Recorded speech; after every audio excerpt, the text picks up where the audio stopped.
Why are the first 4 levels have all these barrels that are like heat-seeking missiles? Yeah. And then level 5 and above, they do fall, but they're like just kind of bounce like they're in the park, stroll in the park, you know. And you can get out of their way easier, but it just never made sense. So I figured level 1 through 4, if I can just survive and get a good, decent 115,000, I don't have to get 130,000 to get a record. Now, if it comes down to where we're pushing it up to 1,300,000, then I'm going to have to get all the hammers, yeah, eventually. Yeah. Speaking of score, is there like a number in your mind for both Donkey Kong and Donkey Kong Jr. where you're like, okay, this is it, this is this maximum? I have reached the score I want to, and I'm going to walk away from it? I would say 1,150,000 for this game. Okay. And then the junior score is being pushed pretty tight. Yeah. It's 1,300,000, and that's the way I play. That's like a near perfect game. Like if I die, I can't die at all without getting point press points on junior. So 1,300,000 and whatever. I think it's 307,000. Yeah. So if I break that, then I would probably say for the time being. But I'm sure Mark Keel would come out of retirement. Yes. One more thing. Like I was mentioning, I've gotten close to 400 grand, maybe a little over. I can't remember. It was so long ago. But the tough thing is mastering those elevator screens. And you're not going to always do it, be successful at it. And sometimes on a late barrel screen, you're going to get something that happens that doesn't normally happen. So getting $1 million has a little luck to it, I think. Oh yeah, it's like, I always use analogies, I probably use them too many, but like a golfer hitting a hole-in-one, I mean, you can't read the green from, you hit it in a spot and then you're going to have to get a break. So a good golfer, if he's hitting at a par 3 hole, will eventually, if you let him hit enough, will get that hole-in-one, whereas I'll probably never get one. So playing enough games of Donkey Kong, you'll have the breaks go your way to get $1 million. Hopefully. Yeah. So is school out? Are you going to play this summer? Yeah, I'm planning on, that's the, Donkey Kong season is the summer. So when I'm done with school, yeah, I warm up the machine and get the videotape out, put it over my shoulder, and go for it. Yeah. Is this all you play the whole day? Donkey Kong Country, Return, wonderful array of other games. I know I have to open my mind. I would be scared if with this detail you get the first Pokemon. Pokemon. To this lady, but this lady's gonna answer you this question like Yeah. it's so methodical. No, Well, it's I know a joke. I've got an addictive personality, so I'm afraid to even get into any of those Xbox games. I'm just, I find my life just Halo. 10 hours a day playing Xbox. You catch all the Pokemon and stuff. Yeah, so I'm afraid to put my foot in the water, so I'm just going to stick with something. It's 2 hours. It's a 2-hour game. It's not too bad. It's like watching a movie. Any other questions? Yeah. If you don't point press, how fast can you get to the kill screen? It's about an hour and a half. And if you point press, it's about 2.5 hours. So imagine an hour worth of point pressing. And I like point pressing, but it'd be nice to go back to the old days where you can just go right up. And I know Ken plays Dig Dug, and having to chew all that dirt up is probably annoying. There's other games that point pressing kind of suck the life out of you.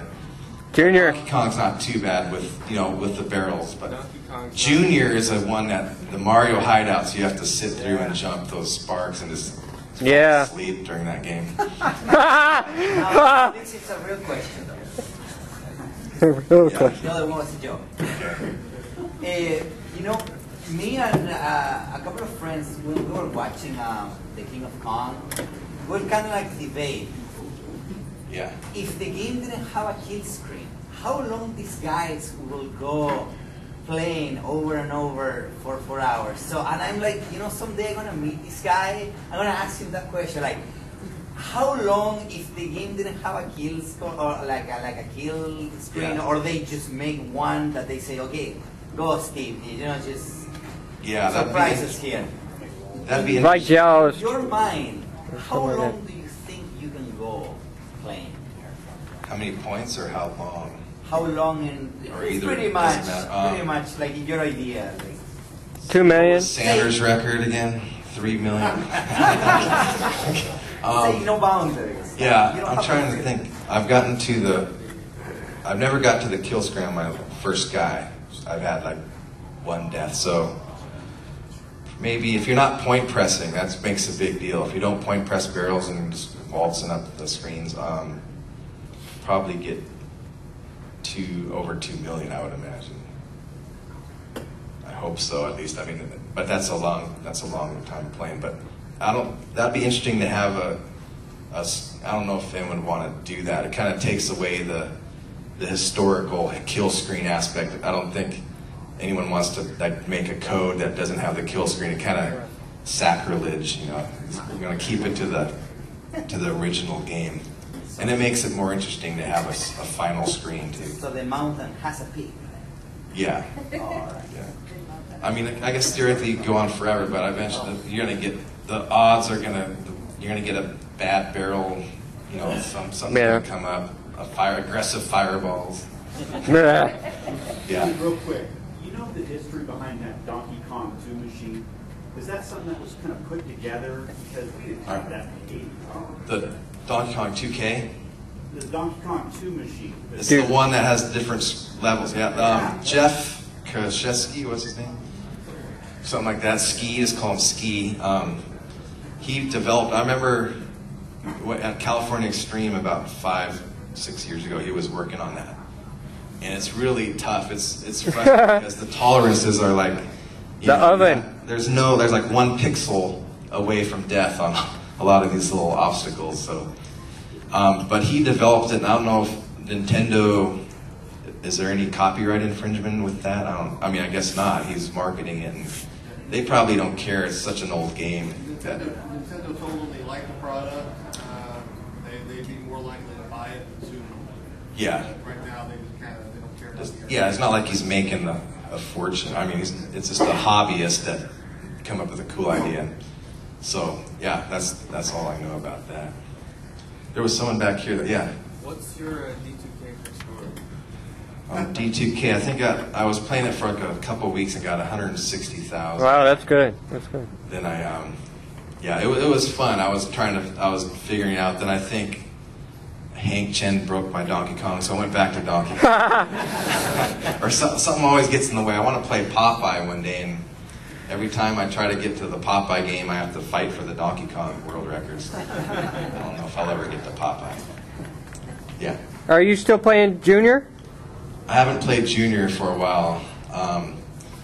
Again, because of the Donkey Kong resurrection of the competition with the Donkey Kong. So I eventually hope to do the Junior or take a stab at the record there. So that's basically the 2 games I play, and then Popeye is one I wanted to get into eventually. So mainly the Nintendo. Nintendo, keep it simple. Controller, jump button. Ken? Did you have a good time at the Kong Off? I had a great time. Did anyone go to the Kong Off? Yeah. Crickets, all right. I watched Kong Off was in New Jersey. It was 10 players. We had a whole bunch of machines, 10 Donkey Kong machines lined up. And we had 2 days, I think it was 2, to get the highest score at the end of the second day was the winner. And Hank got 992,000.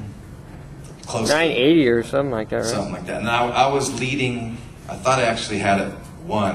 Yeah. Hank came through in the clutch. I didn't think anyone, but I was had to leave on a plane. I had 988,000 or something in that area, and I was walking by. I was going to say goodbye to the players, and I saw Hank's score, and I go, "Whoa, he's in the 900,000s," and I was going to say goodbye, but I didn't want to mess his game up, and I was thinking he's probably break my record. So I got on the airplane, and then I got a called Richie Knuckles, and sure enough, I knew he'd probably break it. So congratulated him. That was great for Hank. I was impressed that he came through with in the clutch. That was a good good game to come up with.